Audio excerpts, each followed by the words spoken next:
Según de Corintios capítulo 4, versículo 7. ¿Lo encontró? ¿Ya lo encontró? Todavía. Siga buscando, siga.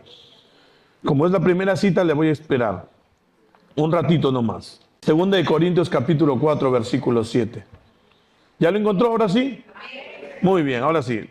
Yo voy a leer la versión, la palabra de Dios para todos. ¿Ok? Esa es la versión que voy a leer. Usted de repente tiene la Reina Valera, no hay problema. Pero me gusta la forma como expresa esta versión, este versículo. Dice, tenemos este tesoro en vasijas de barro para demostrar que este extraordinario poder que obra en nuestra vida no viene de nosotros, sino de Dios. Amén. Y Pablo, el apóstol Pablo está hablando aquí acerca de que el evangelio que ellos llevan, el evangelio que ellos tienen, que es un gran mensaje, que hay una riqueza inmensa en ello, porque llevan a Cristo ellos. Entonces dice el apóstol Pablo que este tesoro, mire cómo lo llama Pablo al evangelio, al mensaje de Jesucristo, ¿cómo le llama? Tesoro. ¿Qué es un tesoro? Algo muy valioso. Amén.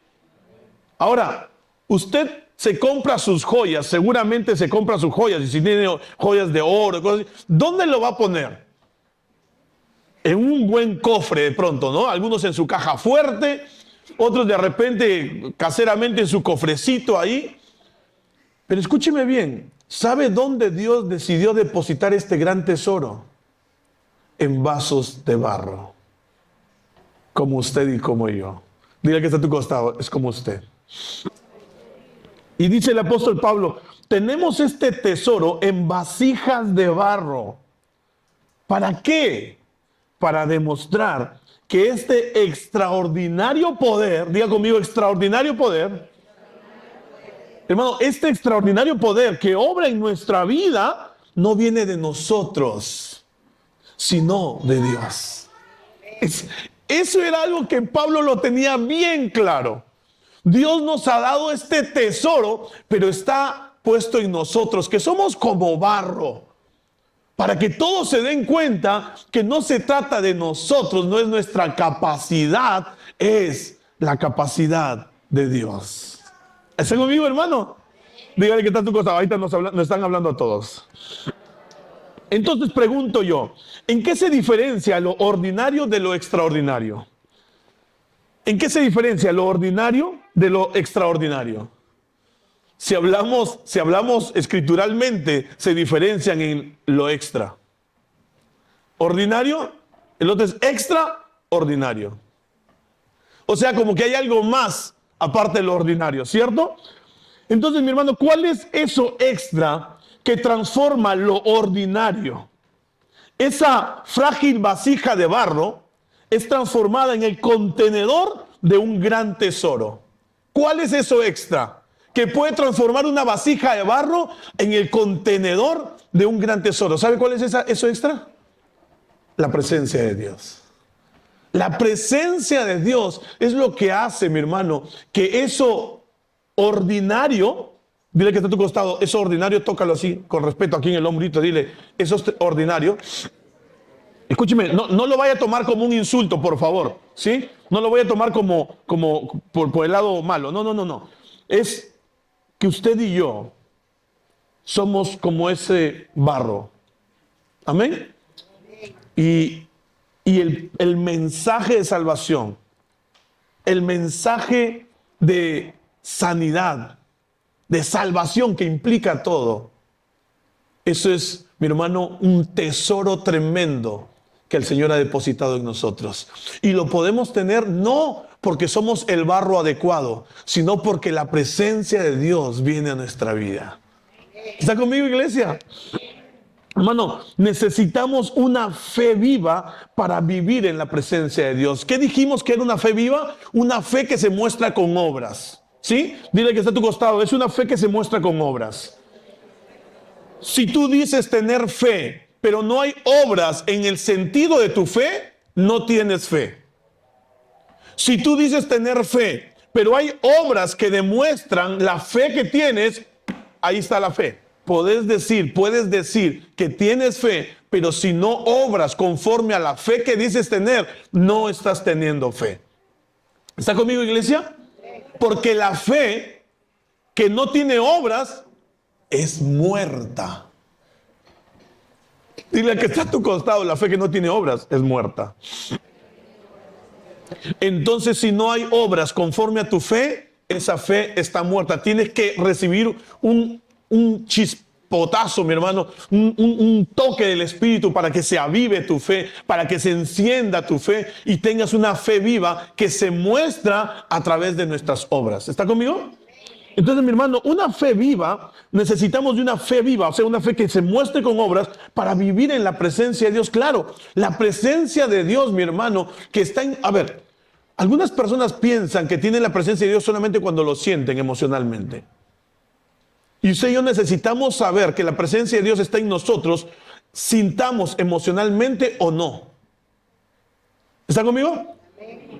Porque entonces solamente vas a obrar, si piensas de esa manera, que solamente cuando lo sientes emocionalmente Dios está contigo, entonces solamente cuando sientas eso vas a obrar, vas a hacer obras a través de tu fe.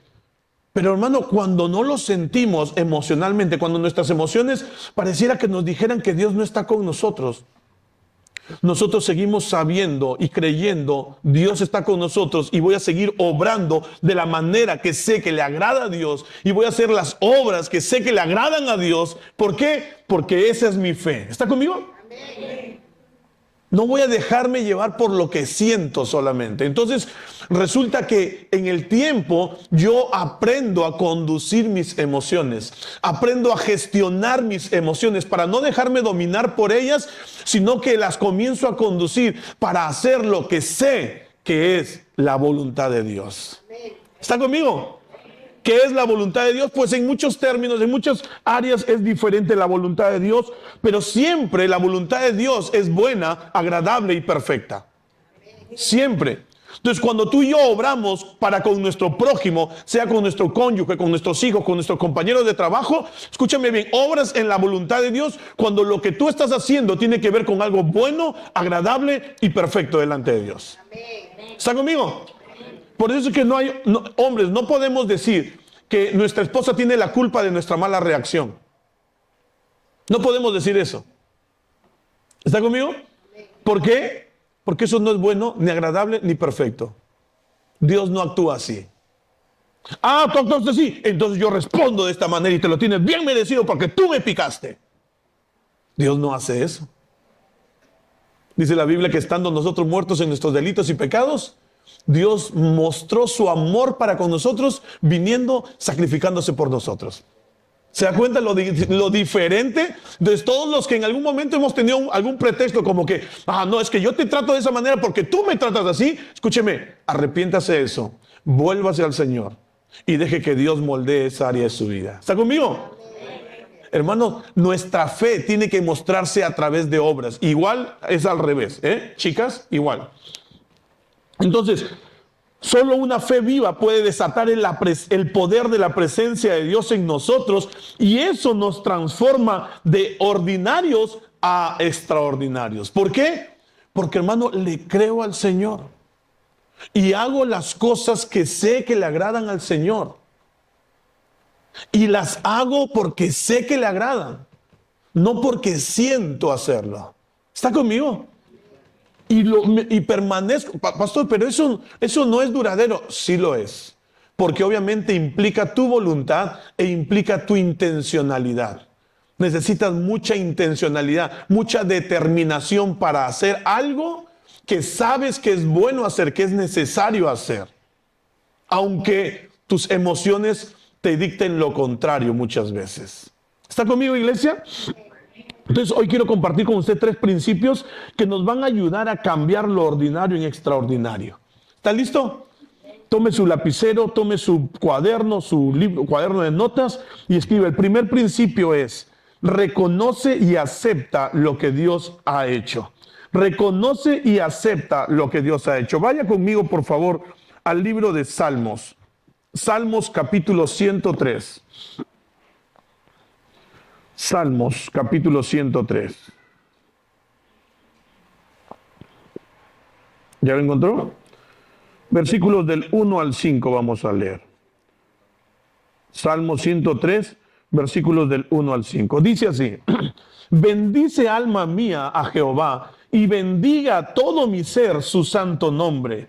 Bendice alma mía a Jehová y no olvides ninguno de sus beneficios. Dile que está a tu costado: no olvides ninguno de sus beneficios. ¿Está conmigo? Y comienza a decir algunos de los beneficios que ha recibido. Mira, Él es quien perdona todas tus iniquidades, el que sana todas tus dolencias, el que rescata del hoyo tu vida, el que te corona de favores y misericordias, el que sacia de bien tu boca, de modo que te rejuvenezcas como el águila. ¡Ja! Hermano lindo, ¿quieres tú mantener una fe viva? ¿Quieres tú ser extraordinario, moverte de lo ordinario a lo extraordinario? Escúcheme bien. Para que eso suceda, usted debe comenzar a reconocer todo lo que Dios ha hecho por ti. Y voy a hacer énfasis en esto, ¿sabe por qué? Porque yo me he encontrado con personas que de pronto vienen a la oficina para buscar un consejo o contarme algo que en lo que quieren que les ayude. Y entonces comienzan a contarme cosas de su vida y dice: pastor, yo no sé si fue Dios o no, pero yo oré por esto y sucedió así como lo pedí. Y de pronto encontré la salida. Y de pronto Dios proveyó. Y de pronto Dios sanó. Y de repente se arregló la situación. Y le digo: hermano, ¿y para qué oró? Siempre les pregunto: ¿y para qué oró? ¿Cómo para qué oré? Usted oró por el problema, pues, pastor. Y se solucionó, se arregló, se sanó, se mejoró. Sí. Y entonces, ¿no sabe si es Dios?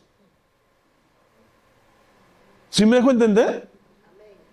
¿Cuántos de nosotros hacemos oraciones? Y mire, eso termina siendo una oración vana. Orar por algo sin creer que pueda suceder. Y cuando sucede, por tu fe o la fe de alguien más, entonces dudas de que sea Dios. Probablemente sea casualidad. ¿Por qué dudas que es Dios? Porque tú no oraste con fe. Porque tú no creías que Dios podía hacer algo. Oraste por compromiso. Oraste porque alguien te lo pidió. Y lo hiciste solamente por cumplir. ¿Me estoy dejando entender? Hermano lindo, cuando oremos, dice el Señor, tenemos que orar sabiendo, creyendo que lo vamos a recibir. ¿Está conmigo? Y cuando usted y yo recibamos, veamos la respuesta a nuestras oraciones. Hermano, haz como el salmista hizo. Bendice alma mía al Señor y no olvides ninguno de sus beneficios. No te olvides ninguno de los beneficios que has recibido del Señor. ¿Está conmigo? Entonces, cuando tú y yo andamos en eso, en que sabemos lo que Dios ha hecho por nosotros, eso fortalece nuestra vida. Eso nos da seguridad. ¿De qué? De que cuando venga otra cosa más difícil, Dios sigue conmigo. ¿Está conmigo? Dios va a responder. Lo hizo en el pasado, lo va a hacer ahora. Porque Dios es el mismo ayer, hoy y por los siglos. Él no ha cambiado. ¿Está conmigo? Entonces, hermano lindo, ¿qué es lo que Dios ha hecho por ti? Esa es una buena pregunta. ¿Qué es lo que Dios ha hecho por ti? Si reconocemos realmente lo que Dios ha hecho por nosotros, va a ser diferente.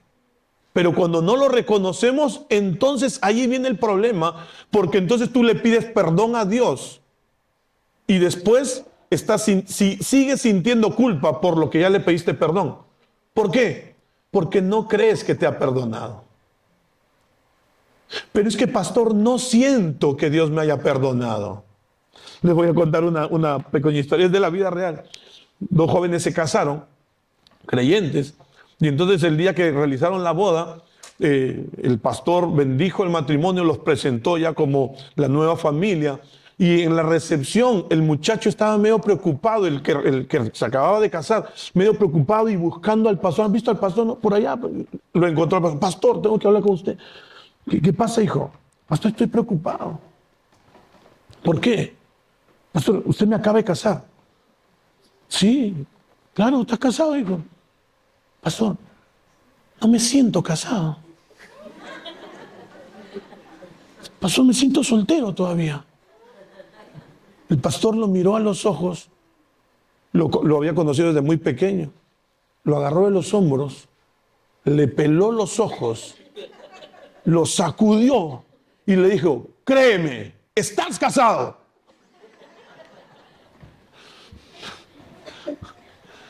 Hermano, las personas que se mueven solo por lo que sienten, por sus emociones, se exponen a que el enemigo los engañe fácilmente. ¿Sí? Pastor, entonces, ¿cómo debemos dirigirnos en la vida? Si no es por lo que siento hacer, dirígete por los principios de Dios. Que principios de la palabra de Dios dirijan tu vida, eso te va a llevar. Porque aunque andes en camino de sombra de muerte, no vas a temer mal alguno, porque sabes que el Señor está contigo. Aunque no sientas que el Señor está contigo, Dios está contigo. ¿Está conmigo? ¿Sí me escuchó eso? Iglesia, son los principios de la palabra de Dios los que guían nuestra vida. Amén.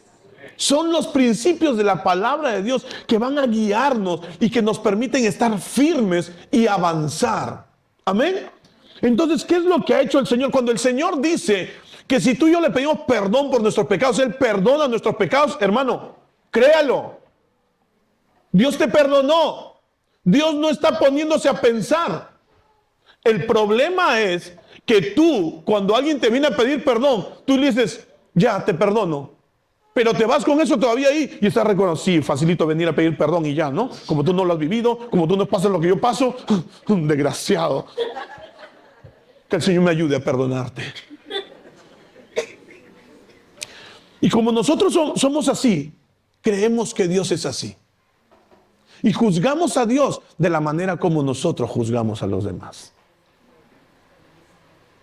Cuando la Biblia dice que Dios toma tus pecados, los míos, los de todas las personas, los avienta al fondo del mar y no se acuerda más de ellos. Escúchame, no es que Dios tiene mala memoria, pero Dios ha decidido no acordarse más de tus pecados. Y es lo mismo que tú y yo tenemos que hacer. Tenemos que decidir no acordarnos más de los pecados de las personas que han hecho contra nosotros. Tenemos que decidir no acordarnos más. No voy a negar. Ojo, no se trata de negar. No me acuerdo. No, eso no funciona. Eso es una... No haga eso. ¿Está conmigo? ¿Está conmigo? Se trata de no buscar ese recuerdo y quedarte en ese recuerdo y traerlo nuevamente y volverlo a vivir y volver a ser desgraciado. ¿Sí me dejo entender? Se trata de no hacer eso. Pastor, ¿qué hago? Alaba a Dios. Ay, pastor, no me funciona. Ponte a orar. Pastor, no me funciona. Llama a un hermano y dile la lucha que tienes, un hermano de confianza, que sea maduro en la fe. Dile la lucha que tienes para que ore contigo en ese momento. Pastor, no me funciona. Métete en un ayuno. No me funciona. ¿No te funciona o no quieres que te funcione? Ay, pastor, qué agresivo. Perdóname si puedo parecer agresivo, pero no pretendo ser agresivo. Lo que pretendo es, si tú piensas de esa manera, quiero decirte, sí funciona. Deja de estar atado a ese pecado, porque el Señor ya te perdonó, ya te limpió. Más tarde voy a colgar en el grupo de la iglesia, hay un testimonio, van a ver un muchacho ahí, Antonio Montoya Alegre se llama. Y es un muchacho que ha pasado por drogas, muchos años en droga. Ya tiene 27 años de no consumir. Es mi primo. ¿Sí? Y se los voy a pasar para que lo vean en el grupo. Escúchenlo, es la primera parte, falta una segunda parte. Yo creo que sacan hasta 3 partes de su testimonio, pero van a escucharlo. Y escúchenme bien. Este muchacho, mi primo, tuvo que aprender que Dios lo había perdonado. Y va a verlo ahí. Usted va a escuchar. Después cuando cuelguen la segunda se lo voy a pasar también. Entre al grupo y véalo ahí. Usted y yo, mi hermano, lo que tenemos que hacer es recordar lo que el Señor ha hecho por nosotros. Tener bien claro. No piense que es casualidad, no piense que es coincidencia. ¡Ay, qué suerte! No es suerte. Es la respuesta de Dios a tu oración. Amén, iglesia. Es la respuesta de Dios a tu oración. Entonces, mi hermano, cuando el Señor dice que pagó el precio para salvarte, es porque lo pagó. Romanos 3:25 nos enseña eso. Cuando nos dice que perdonó tus pecados, es porque los ha perdonado. Él no está pensando, ¿le perdonaré los pecados a Edward? Ay, Edward, otra vez. ¿Usted cree que hace eso Dios? Usted y yo hacemos eso. Pero Dios no hace eso. Cuando le pido perdón a Dios por mis pecados, cuando le digo, Señor, gracias por tu perdón, el Señor dice, sí, hace 2000 años lo hice. ¿Está conmigo? Él no está poniéndose a pensar, otra vez Néstor. Mira, ya tienes 50 años, Néstor. Repites otra vez. Ya pues, hijito, ¿cuántas más? Eso es lo que hacemos tú y yo. Y creemos que Dios hace lo mismo. No, Dios no hace eso. Señor, gracias por tu perdón. Sí, allá está en el fondo del mar, están los tuyos. Por eso que no me gusta bucear en el fondo del mar, porque hay muchos pecados ahí de la humanidad. Hermano, cuando la Biblia dice que te liberó de toda maldición, no puedes andar creyendo y pensando que una maldición te persigue. En el nombre de Jesús la rompes fácilmente porque Él se la llevó. ¿Está conmigo? Si has estado cargando con alguna maldición antes de conocer a Jesús, en el nombre de Jesús son rotas porque Jesús cargó con tu maldición. Cargó con tu culpa. Cargó con tu pecado. Somos libres. Verdaderamente libres. Y este es el problema de muchos que piensan que son libres hasta cuando conocieron a Jesús. Sí, el Señor nos perdona, el Señor limpió a todos, se entregó por nosotros hasta cuando le recibimos a Cristo. Ahí todos nuestros pecados son limpiados. Pero pastor, yo ya le recibí a Cristo, ya tengo 5, 10 años en la fe y tropiezo todavía. ¿Esos también me los perdona? Por supuesto que ya están perdonados. Lo que tú y yo tenemos que hacer es reconocer y decir, Señor, me equivoqué. Gracias por tu perdón, que lo hiciste hace 2000 años el sacrificio. ¿O usted cree que Jesús vuelve a morir por usted? ¿Usted cree que eso va a pasar? No, Jesús ya murió una sola vez y para siempre. Significa que cuando tú y yo tropezamos, debemos reconocer, Señor, gracias por tu perdón. Por el perdón que me diste hace 2000 años atrás. Por el perdón que ejecutaste para mi vida. ¿Está conmigo?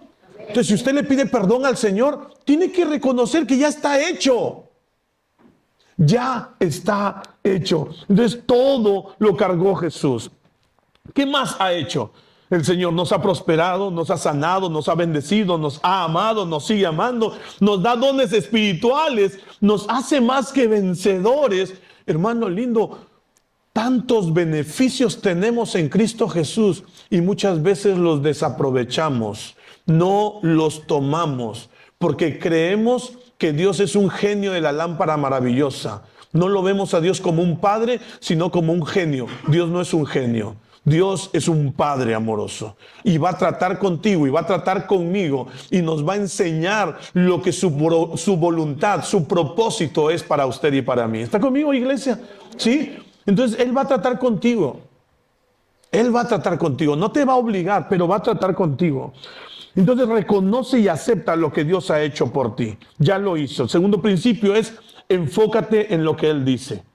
Mire lo que dice el Salmo 119, 105. Lámpara es a mis pies tu palabra y lumbrera a mi camino. Lámpara, tu palabra. Esta es mi Biblia, aquí está mi Biblia. Y la Biblia es mi lámpara, la lámpara para mi camino diario. Necesitas una luz en la oscuridad, ¿no es cierto? ¿Pueden apagar las luces, por favor? ¿Sí? Las luces del escenario también, por favor. ¿Sí? Mire, ahí está. Y mire, menos mal, mi Biblia está ahorita en mi celular que tiene luz. Pero escúcheme, fíjese usted. Lámpara es a mis pies tu palabra. Hay una luz que nos ayuda a vivir en la oscuridad. O sea, mejor dicho, cuando andamos en oscuridad, enciéndame la luz. la palabra de Dios, ¡pum! ¿Se da cuenta? Eso es lo que hace la palabra de Dios. Cuando usted y yo no nos dejamos guiar por la palabra de Dios, andamos a tientas, andamos según lo que nos parece a nosotros, andamos según nuestra historia, según lo que nos hemos acostumbrado, según nuestra experiencia. ¿Sí? Pero cuando usamos la palabra de Dios, en la palabra de Dios hay principios que nos guían, que guían nuestro caminar, que iluminan en medio de la oscuridad. Cuando todos te dicen que hagas algo, porque eso es lo que todo el mundo hace. Cuando todos te dicen que respondas de la misma manera, que te defiendas, que hagas, no sé, X cosa. El Señor te va a dar un principio que Él sabe que es un principio de vida eterna. ¿Está conmigo? Hermano, la palabra de Dios tiene principios suficientes como para vivir una eternidad y vivirlos bien. ¿Amén? No son principios que funcionan de acuerdo a la moda. No son principios que funcionan de acuerdo al año en que estemos. No, son principios eternos. Y eso es lo que hace el Señor. Hermano, dice Isaías 26:3, tú guardarás en completa paz a aquel cuyo pensamiento en ti persevera, porque en ti ha confiado. A aquel cuyo pensamiento en ti persevera. ¿A quién guardará en completa paz el Señor? Porque cuando dice tú guardarás en completa paz se refiere al Señor. ¿A quién guardará en completa paz el Señor? ¿A quién? A aquel cuyo pensamiento persevera en Él. ¿Está conmigo? Aquel que tiene su pensamiento puesto en el Señor, en lo que el Señor dice, en lo que el Señor enseña, lo que el Señor le guía a hacer. ¿Está conmigo? Entonces, cuando tu pensamiento está puesto en Él, hermano, andas en paz. ¿Sí? Pero cuando te desenfocas y ya no miras a Él, tu pensamiento ya no está en Él, está en el problema, entonces ahí es donde comienzas a temblar de miedo y a estar inseguro por lo que pueda pasar. ¿Está conmigo, iglesia? Pedro, el Señor Jesús llega caminando por el mar, en las aguas. Pedro y los discípulos estaban en la barca, llegan todos asustados porque pensaban que era un fantasma y dice, no, quieto, soy yo. Entonces Pedro, valiente, le dice, Señor, si eres tú, manda que yo camine por las aguas. Y el Señor le dijo, ven. Y Pedro se bajó de la barca. Se bajó de la barca y caminó sobre las... ¿Caminó o no caminó? Caminó. Y dice la Biblia que Pedro iba caminando, mirando a Jesús. Fíjese usted, mientras Pedro miró a Jesús, tuvo los ojos puestos en Jesús, estuvo enfocado en Jesús, caminó, hizo algo imposible, caminó sobre las aguas. Porque no era su poder, era la palabra de Cristo. ¿Está conmigo? Pero todo fue, dice la Biblia, que soplaba el viento, las olas eran grandes y él comenzó a mirar las olas, se desenfocó de Cristo y comenzó a mirar las olas y a sentir el viento, que ya lo sentía, pero comenzó a prestarle atención a eso. Se comenzó a hundir y se hundió. Hermano lindo, ¿sabes qué es lo hermoso de esa experiencia de Pedro? Que aun cuando Pedro falló, levantó su voz y dijo, Padre, Señor, sálvame que me hundo. Y dice la Biblia que Jesús estiró la mano, lo asió, lo tomó. ¿Está conmigo? ¿Captas la idea? Cuando tú y yo estamos enfocados en Él, hermano, y vamos a caminar seguros. Y cuando en nuestra debilidad tropezamos de alguna manera y nos desenfocamos y estamos caídos, hermano, no seas tan orgulloso de no clamar al Señor. No seas tan vanidoso. Sé humilde para decir, Señor, sálvame, me equivoqué, sálvame. Escúchame, Él va a venir y te va a tomar y te va a sacar de ahí. Amén. ¿Está conmigo, iglesia? Hermano, usted y yo tenemos todas las ventajas que el Señor puede habernos dado. Entonces, enfoquémonos en Él. Cuando tú y yo nos enfocamos en Él, entonces, mi hermano, esa fe tuya y mía se aviva. Porque estamos enfocados en Él, en lo que Él dice. Entonces va a generar fe. El estar agarrados de Él, el recibir su palabra va a generar una fe en nosotros. Y cuando esta palabra la guardamos en nuestro corazón, hermano lindo, esa palabra comienza a transformarnos. Amén. Y nos lleva de ser ordinarios en extraordinarios. Ahora, el punto es, si nos debemos enfocar en su palabra, en lo que Él dijo, ¿qué es lo que ha dicho Él? ¿Qué es lo que Dios te ha dicho? ¿Te ha dicho algo? En Él persevera. Eso te lo dijo hoy de repente, o ya lo sabía desde antes, y el Señor ya se lo dijo antes. Hermano lindo, hay tanta palabra en la Biblia. Dicen los que las han contado, yo no las he contado sinceramente, pero dicen los que las han contado, que hay una expresión, no temas, o algo parecido, no temas, para cada día del año. 365 en la Biblia dice que hay. Una para cada año.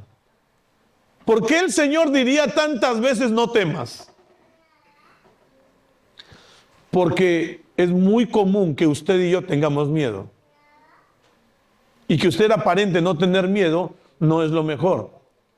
Que usted lo traiga delante del Señor es lo mejor. Y que usted comience a moverse en fe en lo que Dios le dice, eso es lo mejor. ¿Está conmigo? El problema no es que haya temor en nosotros, que haya miedo. El problema es que nos dejemos dominar por el miedo. Cuando debemos agarrarnos de Él. Cuando debemos caminar en el Señor. ¿Está conmigo? Enfocarnos en la palabra. Entonces, yo quiero animarte, iglesia, que en esta semana busques una palabra de Dios para ti. Si hoy Dios te está hablando, subraya eso. Si hoy Dios te está dando una palabra, escríbela para que no se te vaya de aquí fácilmente y tú puedas tener claro, esto es lo que Dios me ha dicho, y te acuerdes mañana, pasado, el próximo mes, los próximos meses, lo tengas siempre presente, y mañana pídele al Señor otra palabra. Y la siguiente semana pídele otra palabra. Llénate de palabra de Dios, que Él te la haya dicho, porque eso es lo que Dios va a honrar. ¿Qué cosa? Su palabra. Dios no está comprometido con tus emociones. Dios no está comprometido con tu tristeza. Dios no está comprometido con tu gozo, con tu alegría. Dios está comprometido con su palabra. Él no va a hacer algo por ti solo porque te sientes triste. Él no va a hacer algo por ti porque lloras. Él va a hacer algo por ti porque su palabra está en tu corazón, porque te has agarrado de su palabra. ¿Está conmigo? ¿Existe la misericordia de Dios? Por supuesto que Él existe. Él es misericordioso. Pero hermano lindo, cuando tú y yo tenemos que conquistar algo, es su palabra la que nos sostiene, no nuestras emociones. ¿Amén? Entonces, iglesia, enfócate en lo que Él dice, enfócate en su palabra. Y cuando nos enfoquemos en lo que Dios dice, entonces, mi hermano, Él va a transformar lo ordinario que somos, lo ordinario que tenemos, en algo extraordinario. ¿Por qué? Porque es su presencia lo que cambia lo ordinario en extraordinario. Y el último principio es que la transformación siempre es de adentro hacia afuera. Recuerda eso. La transformación siempre es de adentro hacia afuera. Juan capítulo 14. Busque el Evangelio de Juan capítulo 14. Perdón, capítulo 4. Evangelio de Juan capítulo 4, versículo 14. ¿Ya lo tiene?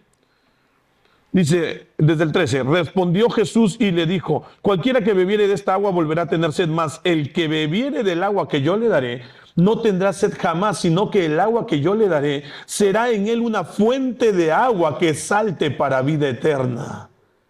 ¿Qué cosa será el agua que Él nos da? ¿Qué hará? Creará en nosotros una fuente de agua viva.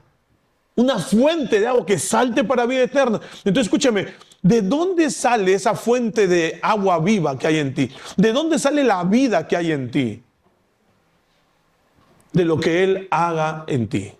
De lo que Él, la transformación que Él está haciendo en ti. Escúchame bien, Dios siempre opera en lo interior y luego eso se va a manifestar en lo exterior.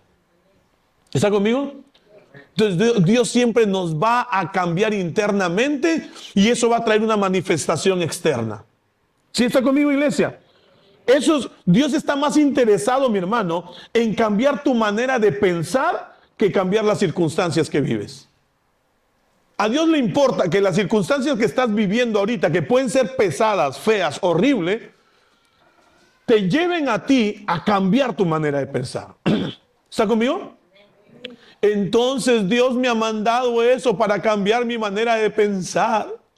¿Por qué no me la cambia de una vez? Porque tienes un libre albedrío. Porque tú eliges qué pensar.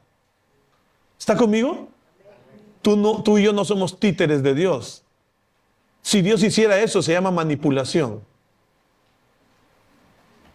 ¿Sí? ¿Por qué? Porque nosotros no hemos decidido eso. Entonces, hermano, la gente opera en su libre albedrío. Toma sus decisiones.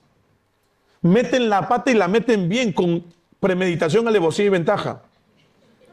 Y luego le echan la culpa a Dios. Dios que hace esto, Dios que tanto niño necesitado, ¿por qué Dios hace eso? Dios no lo hizo, lo hizo ese sinvergüenza, el papá de ese niño o la mamá de ese niño que lo abandonaron. Ellos son los que lo hicieron. Dios les dio la capacidad de procrear y les dio la capacidad de amar y les dio capacidades para sacar adelante a ese niño, pero ellos en su necedad, en su orgullo, en su vanidad, en su egoísmo decidieron vivir para ellos mismos sin pensar en sus hijos. ¿Está conmigo?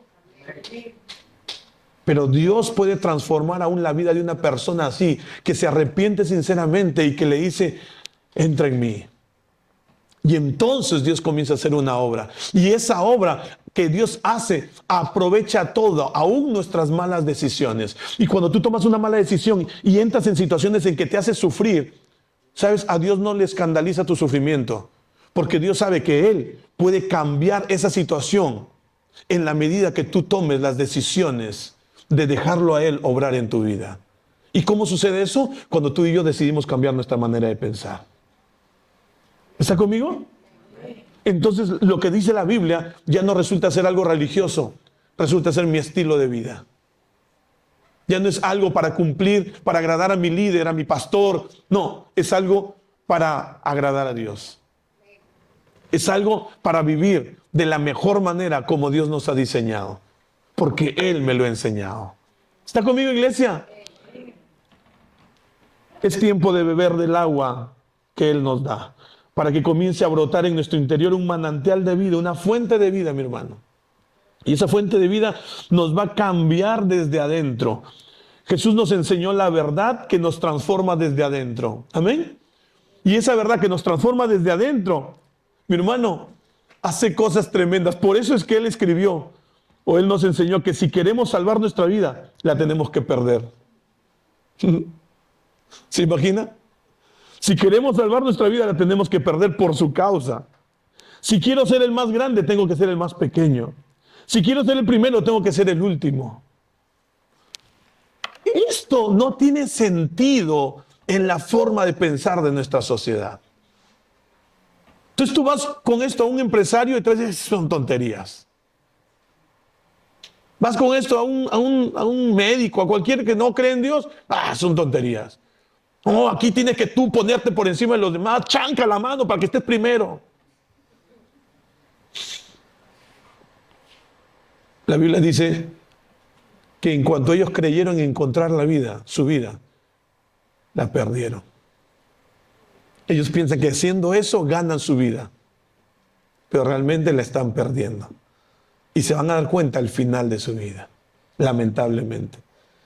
Pero cuando la Biblia nos enseña que si quieres ganar tu vida, debes perderla por su causa. Escúchame, eso no se hace efectivo mientras no cambie desde adentro. Si eso no está aquí dentro tuyo, si solamente está aquí en tu conocimiento, nada va a cambiar en tu vida. Solamente cuando esa palabra te ha cambiado aquí dentro, entonces tú lo crees, comienzas a vivir de esa manera. Entonces comienzas a ver la vida abundante que Dios tiene para ti y para mí. Amén. ¿Está conmigo? Solo cuando esto ha cambiado tu idea que tienes aquí de ser el primero, de ser el mejor, de ser lo máximo. Pero el Señor dice, el que quiere ser el más grande, sea el siervo de todos. Solo cuando eso te cambia interiormente y tú dices, ok, voy a servirles a todos. Y te conviertes en el servidor de todos. Y entonces de pronto encuentras la grandeza que proviene de Dios. ¿Está conmigo, iglesia? El cambio de Dios siempre viene de adentro hacia afuera. Lo que la gente ve es solamente el reflejo, bueno, la manifestación de ese cambio que ha sucedido aquí dentro. ¿Amén? ¿Cuántos quieren eso? ¿Lo quieres de verdad? Cierra tus ojos un momento.